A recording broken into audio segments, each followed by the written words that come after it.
Assalamu alaikum wa rahmatullahi wa barakatuh. Alhamdulillahi rabbil alamin. Allahumma salli wa sallim wa bariki ala sayyidina Muhammad wa ala alihi at-tayyibin at-tahirin wa sahabatihi ajma'in wa ba'd.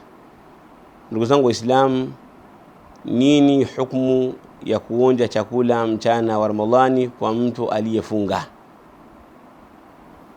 Inafaa kwa mtu ambaye amefunga kuonja chakula ikiwa haja imempelekea katika hilo, kwa sharti akionja chakula asimeze, yani anaonja lakini asimeze.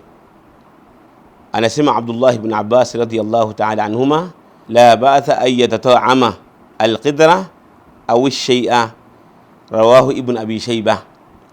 Anasema haina shida mtu kuonja chakula, haina shida mtu kuonja chakula, hilo swala halina shida, yani chakula kile ambacho anakipika. Abdullah ibn Abbas radiyallahu anhu anasema